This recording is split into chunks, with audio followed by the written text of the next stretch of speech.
Hi everyone, Duke Danger, and boy am I pissed off today because someone reminded me that Kane and Lynch 2 exists. Also, I've recorded this video 3 times already, and thought there was something wrong until I realised I hadn't turned my fucking microphone on. So, forgive me if I'm a bit exasperated, but first things first. It's time for the moment you've all been waiting for, the shout-outs of people that I can remember, so please don't yell at me if I don't remember you, because it's your own fucking fault for posting the comments on a video, when I specifically said post on my wall. My wall, not my video. My wall or on my YouTube channel, because then I can actually see it. Better yet, send me an email.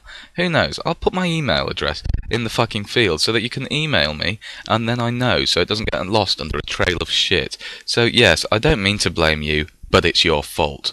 So yeah, shout-outs I can remember. Now, brace yourselves, because I know you've all been waiting for this for a long, long time. So, 3, 2, 1... This video goes out to Lewis Taylor, it goes out to Matt Robinson, it goes out to Ruben Fowler, it goes out to Charles Bramall, no more shout-outs for you, young man. It also goes out to Charles Westwood, who requested this particular review to be done, or suggested I should say. Steph Shand, Susie, Lana, Mark, Jake, Katie, I'm struggling to remember, so just post on my wall because I'm going to get lost otherwise. Now let's get on to the review. Kane and Lynch 2. What can I say about Kane and Lynch 2? It's an impressive game, truly impressive. Never before have I played a game where I've been bored within an hour. The areas, they're so grey, it's magnificent. It's like they purposely put nothing to look at in their entire game. The camera actually, funnily enough, is pretty cool for the first 15 minutes, and then it gets dull. It's held by the drunkest man you have ever encountered, because the camera's all over the fucking place, especially when you're sprinting. It's like he's replaced his shoes with novelty springs. Characters, Kane and Lynch. Now, you play as Lynch in this one, the crazy guy from the first one, and let's not even think about the first one. Now, Lynch, they try and sort of make him look crazy and fail at it, because while he's under combat he just talks to himself. When he gets shot he screams, and I mean, if I got shot in the face, I'd be fucking screaming. That's all I'm saying. It doesn't make him crazy, it makes him capable of feeling, which, you know, I guess was sort of missing from the first one, the fact that they didn't even flinch when they got shot. Kane is still an unlikable knob jockey. He still just swears at people and then yells at you. It's like he's like the worst person to have in a restaurant. He's the sort of bloke that would come in, sit down, you'd sit him down, you'd offer him a drink, then he'd fucking punch you in the face and then swear at you. He's a dick, a completely unlikable dick, and in fact it ruins everything, having two unlikable characters. I mean, the game could have sort of been forgivable for being an absolute wank stain on the bed of video gaming if the characters had been alright, but no, they weren't. They will never be alright. They just can't be alright, because they're dickheads. Speaking of the story, holy shit, what the fuck is going on? Lynch's girlfriend, wife / whore has been kidnapped, and I'm supposed to care why? The game hasn't even introduced me to her. She's there for a split second at the beginning of the game. You don't even see her. She's just yelling at Lynch. I'm like, okay, so this woman's been kidnapped. Why the fuck should I care? Yeah, I know, let's run across Shanghai, across all of these identical grey buildings looking for her. There was one fairly interesting part whereby you're naked and all cut up and running through, but for some reason they've censored it.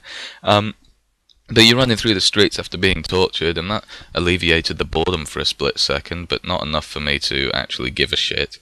That's another thing, actually. When you shoot someone in the head, it pixelates, and you can't see, like, the bloody stump of a neck. I mean, I thought we'd got over the censorship in video games back in the 90s. I mean, I had no idea that, it was coming back on force. It just confused the hell out of me. I was like, hold on, is this an option or something? So I quit the game, checked the options. No, it's not an option. You have to look at pixelated dead bodies. Presumably because we're all two, I don't know, there's no reason for it, but whatever, they'll do as they do. But I want to talk a bit about the camera, because the camera is like the craziest part of the game. It's all over the place. You can't actually see what you're doing. You never actually see an explosion in the game, because I don't know, I guess they just wanted to get away with having shit graphics by, every time there's an explosion, the camera stops for a split second, then starts again after the explosion. Yeah, because games are much cooler without explosions, especially the shooty, hidey, shooty games. Those are much better without the explosions. I've always played games with explosions and thought, you know what? These explosions are ruining the excitement for me. I want them gone. So thank you, IO, for getting rid of them. And that's a problem I have with IO. They could have released the new Hitman game last fucking year instead of releasing this, what I can only describe as shit on a disc. I'm really trying hard to think of like a good part of the game. I guess Lynch is sort of maybe an interest. No, he's not. Kane, I guess, has a no. He calls his daughter at one point. That was fairly interesting. Oh, actually, there is an interesting part of the game. The last boss, it's a fucking dog. No joke. I can't write this. I can't make it up. It's a dog. A dog in an airport. And to get onto an airplane, you have to kill the dog. Dog. But they thought, you know what, we should have a really exciting climax, and one bloke at the back of the room, you know, the part of the room where the light's off, and he's just shrouded in darkness, just pipes up and says, hold on guys, let's do things a little differently. Let's just have a dog. Just a dog. Also, where the fuck is the plane going? I mean, I don't know if they told me in the game, but, you know, it sort of got lost between all the swearing and that. But... You know what, I was honestly hoping I'd be able to take the piss out of this game a bit more, but I can't. Fucking dog.